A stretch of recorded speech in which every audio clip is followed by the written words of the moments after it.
Shaw Cable, dedicated to the community, service, and you, proudly presents Spotlight on UNBC, the University of Northern British Columbia. Brought to you in part by Northland Chrysler Jeep and Northwood Pulp and Timber Limited.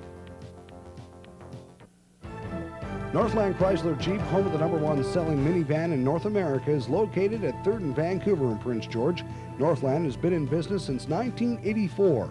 Northland Chrysler Jeep is a proud sponsor of Spotlight on UNBC, a program designed to let you know what's happening at your university. Northland Chrysler Jeep, your Eagle and Dodge truck dealer, is where people make the difference.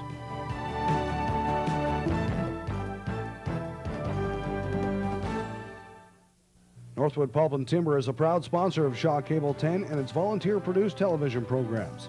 Northwood also supports UNBC.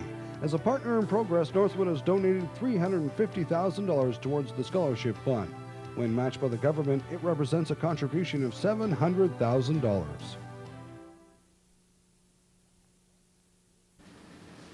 Hi, welcome to the roof of the library and to the Christmas edition of Spotlight on UNBC. We'll have some Christmas gift ideas later in the show, but first we'll take a tour of the Prince George campus. We'll examine a recent First Nations forum held in Prince George, and we'll go through the registration process for the winter semester. What's one of the most talked about issues on the news today? You'd probably say the North American Free Trade Agreement, and we'll have a story on that controversial thing known as NAFTA next, here on Spotlight on UNBC.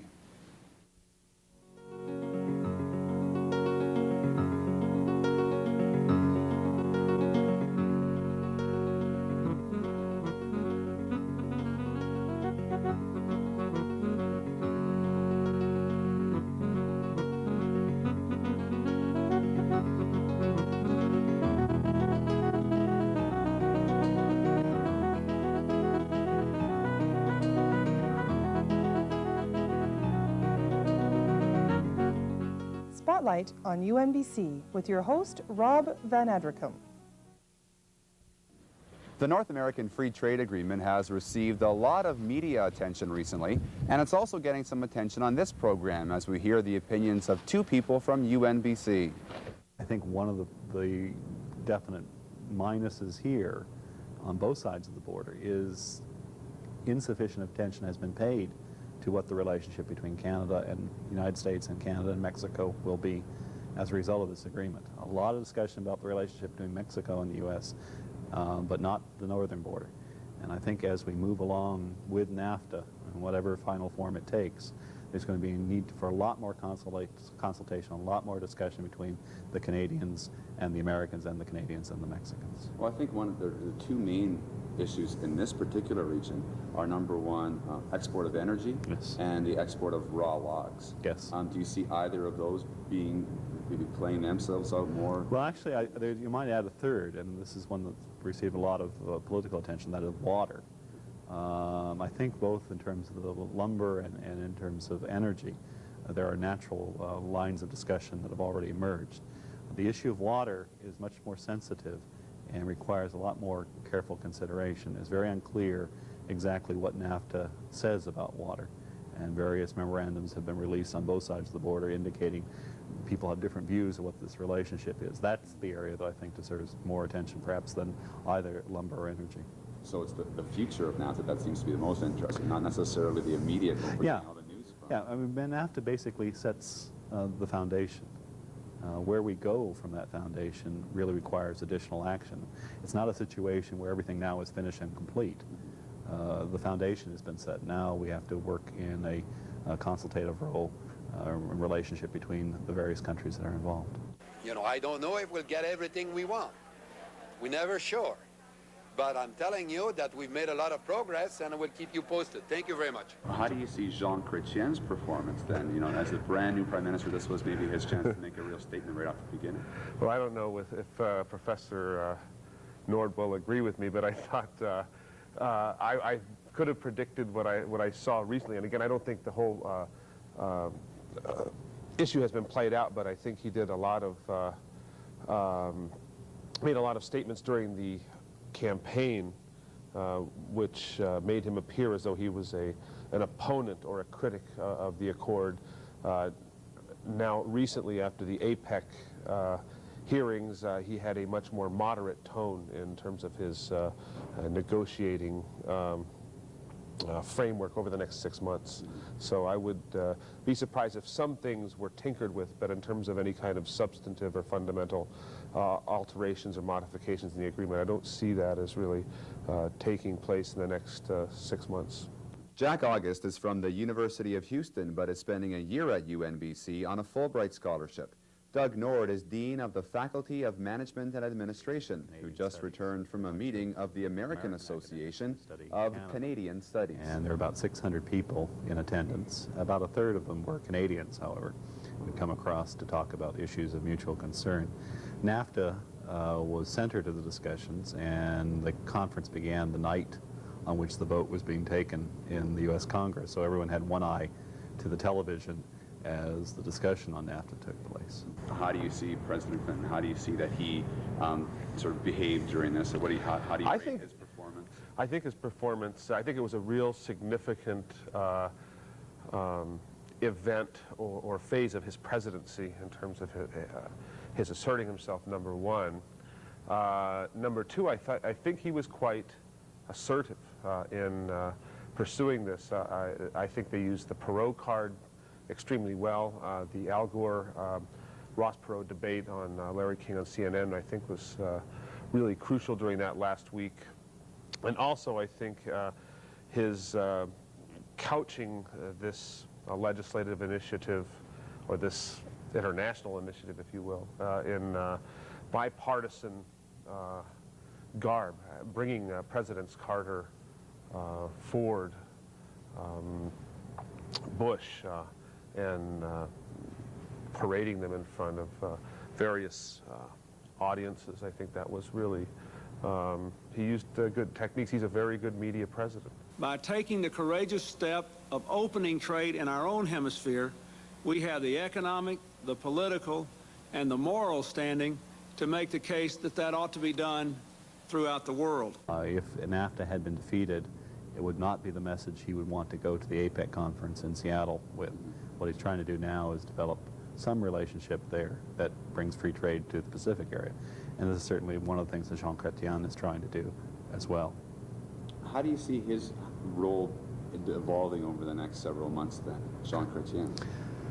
I think it's in some ways a role similar to that of Clinton's. Foreign affairs is not one of his strengths. He's going to be relying upon his Minister for External Affairs for a lot of insight as to what should be done. Interestingly, in the debate, in the campaign, there was some discussion of Canada's need to define its Pacific role more extensively. Now the question is whether we're going to move beyond rhetoric to actual staking out a position in the region, and I hope we would do. The problem with Canada over the last 20 years is while it acknowledges itself as a Pacific nation, the specifics of its role are very sketchy. Well, I think there's a need for BC to figure out specifically within the broader Canadian context what its role is in the Pacific, and also what its relationship is to the other American states of the Pacific Northwest. There's been a lot of discussion of the formation of study groups that would look at the concept of Cascadia, which is from Alaska down through British Columbia into Washington State and Oregon, and that there's a lot of economic and political and social interaction across those borders. And I think there is a role for British Columbia to play in developing a more regional, more sound regional position involving both the Pacific Northwest of the United States and British Columbia. This is the Winter Garden, which will, among other things, house the student newspaper office. But UNBC already has its very first edition of its very first student newspaper. It's called Over the Edge, and its editor is fourth-year student Myron Gordon. I looked at it as I didn't want to be another UBC paper. I mean, we didn't want to come out and say something to get us suspended right away, at least we hope not. But we wanted to be unique and different than anything else that's come up with, and to present a different point of view and to be funny and humorous. Why Over the Edge? As a name? Yeah. It came up and it sounded right because it emblematized, I guess, what we wanted to say, that we're just a little bit over the edge at times is what we wanted to be. Maybe not too much. Not enough that we're falling over, but enough that we're hanging there, I guess. Now, you know, as you flip through it, you know, what sort of things I guess would you say some of your favorite parts? Favorite parts? My favorite parts are the UNBC first, because I like to take shots at a certain Rob guy. Basically, pretty well because the media is out front of the university right now. So that's what's out front in what I see. So it was kind of fun to take shots at what we see visually as to the pamphlets and publications that the university puts out. I mean, it's such a big thing to go for that you can't resist going for it. I mean, it's there. I'm sure I will always take shots at it. You know, it's just, how can you avoid taking a shot at it, right? Can you see that some people would take your shots, since you're on the student body, as being maybe that a negative toward the university? Sure, I think somebody would. I mean, there's always that person who doesn't have a sense of humor, who doesn't see the other side of the story, sure. And if they have a complaint, then I hope they'll write in, and I'll publish their letters, I promise. What's the story with the zucchini it's mentioned many times in the paper? It actually came out just an offhand remark made at our first newspaper meeting, and it blossomed into quite a lively and humorous discussion about what we could do and use zucchinis for. And the thought came about that maybe we could use a zucchini as our mascot. And of course, I grow zucchinis at home for my kids so we can enter a zucchini contest. Well, this year the contest didn't happen. So we had about 6 large zucchinis about this size hanging around the house. And we decided we could maybe have a name the newspaper contest, and the winner could get something good, and which would be a 16-pound zucchini. So Cory Stewart has a 16-pound zucchini for naming the newspaper here.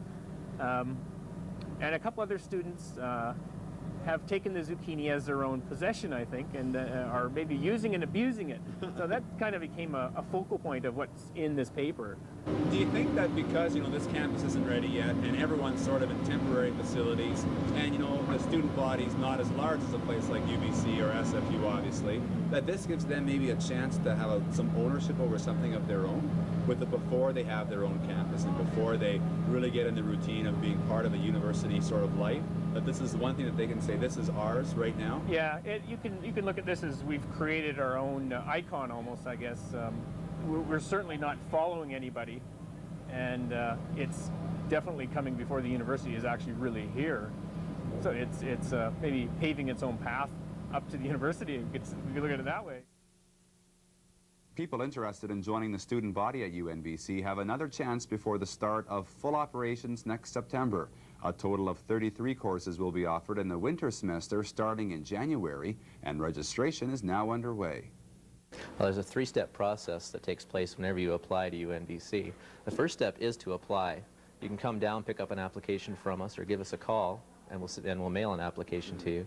Once the application has gotten to us and we've processed it, the next step is to admit you. If you meet all of our requirements in regards to GPA, so on and so forth, we will admit you. Now, once you're admitted, that's when the registration process can take place. You'll be sent a registration package in the mail. It'll list all of the courses, any amendments that have been made to the timetable, and from there you can choose your courses, bring it on down to us with a $100 deposit, and we'll make sure that those courses are available to you come the winter semester. We have a lot of people that are planning ahead to September 1994, but if they can take courses now, there's a lot of people actually they think that they'll get a jump if they do apply for winter. They want to get those courses under their belt before we get up on the hill and everything's going full bore. If they have the opportunity, they're definitely jumping at it. From the second semester to the second round of academic hiring, UNBC is looking to appoint as many as 110 additional faculty and program chairs by next summer, and the deadline for applications came and went earlier this month. Over 2,500 applications have been received, and here you can see Human Resources Clerk Rachel Jensen with a stack of applications received in one day earlier this month. The second round of academic hiring is to include the placement of 5 faculty in the Northwest region and another 5 faculty in the Northeast. Peace River Liard Regional Coordinator Nick Petryszak says the result will be a significant UNBC presence in the region. It's a situation where students, like any students in BC, are faced with a lot of financial constraints in terms of the cost of going to university. And by having faculty there, it provides them with the option of not necessarily having to leave home. As you know, many of our students are mature students or with families or in working situations, so the option of having faculty there really does provide them with access to a university education while at the same time not having to leave the community. And I guess my job as a regional coordinator for UNBC in that area is trying to promote equitable access to university education for students in that region. And I think by having face-to-face instruction there, that certainly goes a long way to serve that need. Academics from other universities continue to visit UNBC, including a professor from Vaxjo University in Sweden. UNBC has signed an agreement with the Swedish university for exchanges of both faculty and students. I would consider coming here. Yeah, I think as you said, the fascination of it being a new university and being there when things start. And also if you are interested in, well, I mentioned this, the anthropology, for example, or in bilingualism, in Canadian literature, whatever, there is a great advantage of being here. Over 100 delegates from Northern BC First Nations groups took part in UNBC's third First Nations Forum in early November.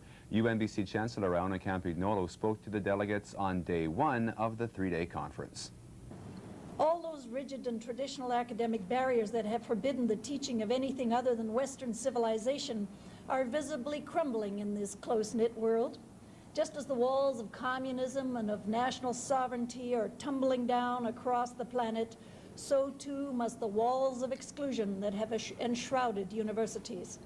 Systems designed not to encourage people in, but to keep people out, will no longer be tolerated by the anxious and frightened world that we all live in.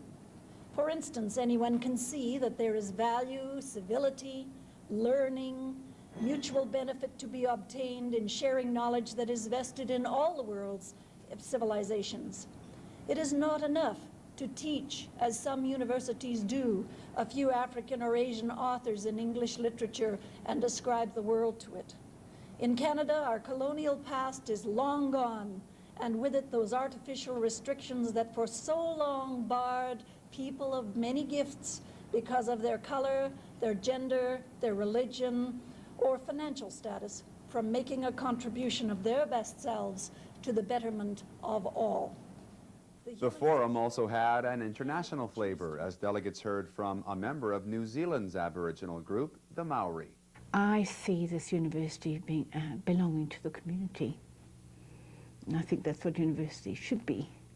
They shouldn't belong to just an elite slice of the community, which is tended to be, because the community has to give it vitality, and the university needs, rather the community needs, it must share in the vast resources of a university, its intellectual, its technological resources. I don't think they can't afford to be isolated from the, and remote from the community in which it is rooted. And this one is here because First Nations people are here, I believe. So I think they have a strong role to play. Oh, very strong, absolutely. It will, excuse the expression, but it'll give a lot of colour. It'll be a very different university from ones I know here, and it'll have some shades of the one that I'm working in at the moment. But every learning institution and universities in particular have the idiosyncrasies, and this one will be rather special, I think, because it's surrounded by, the country is beautiful, and the diversity in it, that's the challenge, I think. Its social and cultural diversity will be the challenge for this university. But oh, what a picture that will be. One of the more popular recent publications from the university has proven to be The History of UNBC. The booklet traces the evolution of Canada's newest U from 1987 to the present, and copies can be obtained by calling the Office of Communications at 960-5620. Some history was made the first weekend in December when the UNBC Interim Governing Council evolved into a permanent Board of Governors and a Senate. A full report on the transition will appear on the next Spotlight on UNBC. Finally, the Prince George Citizen has joined the local radio and television stations and is printing a weekly UNBC update column. The UNBC Countdown feature appears in the Plus magazine every Saturday and highlights developments at the university. It's been half a year since viewers of Spotlight on UNBC were treated to a tour of the Prince George campus being built here on Cranbrook Hill. Well, you've no doubt heard of the show This Old House. I'd like to welcome you now to a tour of this new campus.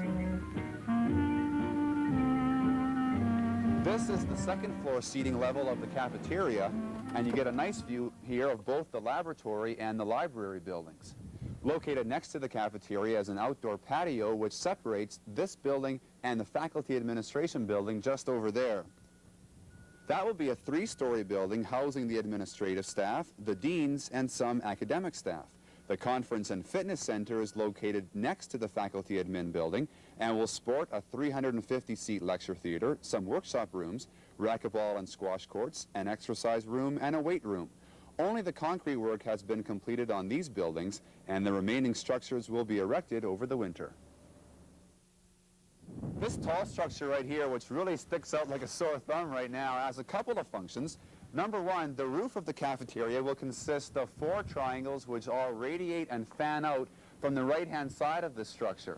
And also through the middle of it will be a chimney leading from the fireplace downstairs, around which a circular staircase will lead from this seating level, the second floor seating level, down to the first floor. The first floor of the cafeteria also features a large seating area just over there, in addition to the kitchen and food court area in this section.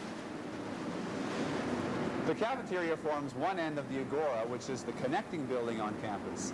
Think of the Agora as a shopping mall. Shopping malls have major anchor stores like Sears or the Bay, which are the main destination points, and then the mall connects those buildings together, forming the traffic area between them. At UNBC, think of the library, the laboratory building, the administration building as the anchor stores, and the Agora as the mall, which connects them together and offers various services along it. One of those services will be located right here. This will be the bookstore with the 2 large skylights on the roof.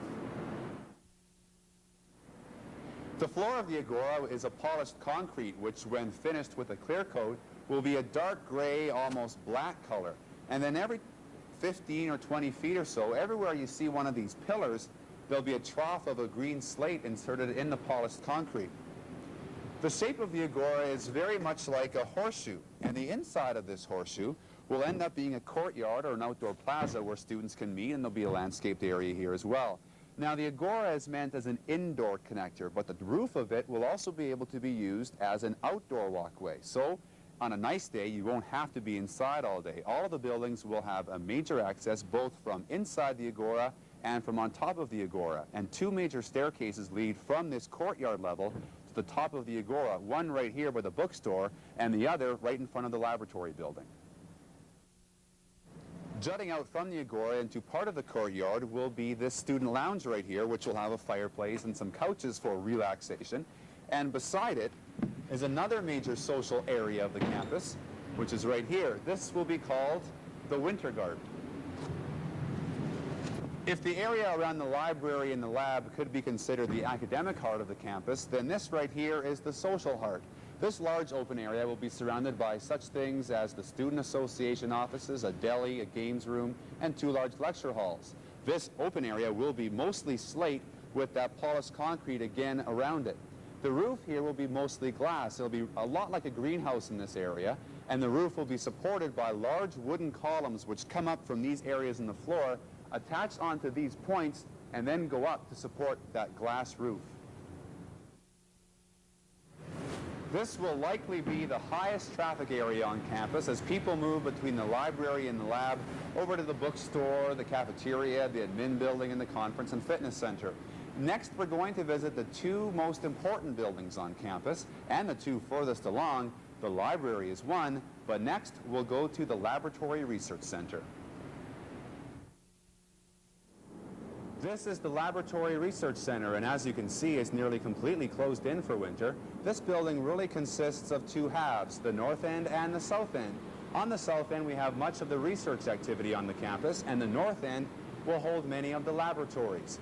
Joining the two halves together is this big rotunda, which is the main architectural feature on the campus. Its purpose is to serve as a staircase joining the various floors together, and also as a meeting place for both faculty and students.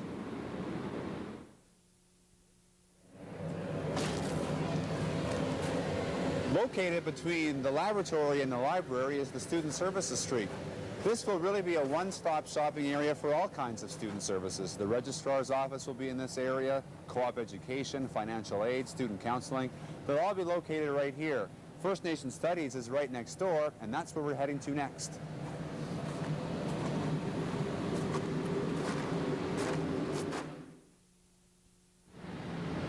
This is the First Nation Studies area with the classrooms and seminar rooms located here and the Elders Room just over there. Traditional materials will be used extensively here, as with the wooden beams on the ceiling now covered with plastic and the granite-covered columns already evident. We're now going next door to the library. Calling this building the library is a little misleading because for the first few years, this first floor here will have about 44 classrooms. The fourth floor will have nearly 80 faculty offices, and only the middle two floors will be used for actual library collection. This building's been built to handle about 500,000 books, but when the university opens next September, it will only have a collection of about 100,000 volumes. Now, as the library collection grows, the classrooms will get displaced, the offices will get displaced, and a separate classroom complex will be built. But right now, this building has a major architectural feature called an atrium. And we get a good view of that from the fourth floor, which is the top floor.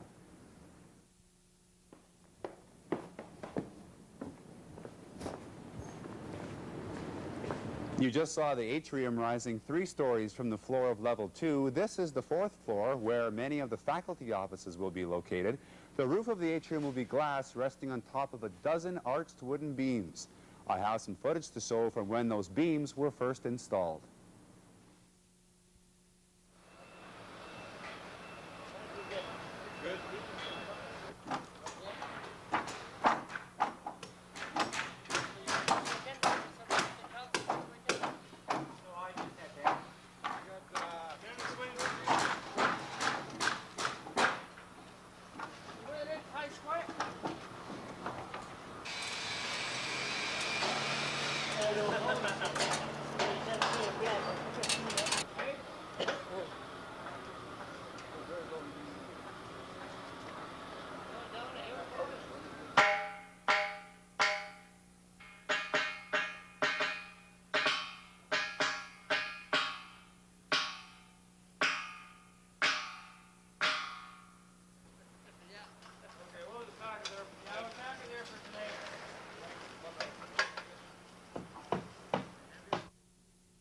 We'll conclude this tour of UNBC's Prince George campus with the view from the fourth floor of the library. You know, it's getting easier to see what the various buildings here on campus will look like. And it will look even better 1 year from now when students will occupy this new campus.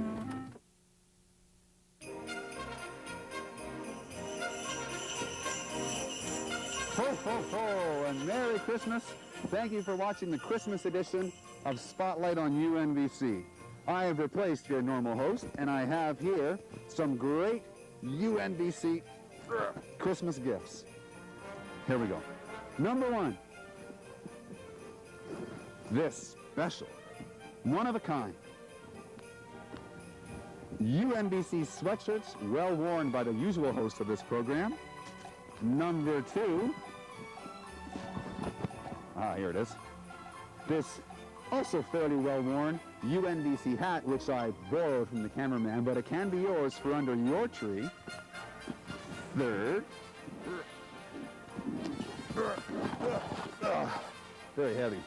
We all heard about the gifts for when the Berlin Wall came down. How about this rock for when UNBC was built? This is the actual granite used to cover many of the columns at UNBC, and it comes with a certificate of authenticity. And finally, the best gift of all, for the insomniac on your list, we have this box set of all 10 Spotlight on UNBC programs. Sure to be a hit under any Christmas tree. So that's it for me, Santa Claus. Rob Van Adrichem, your normal host, will be back next month for the first edition of Spotlight on UNBC for your favorite year and mine, 1994. We'll see you next month.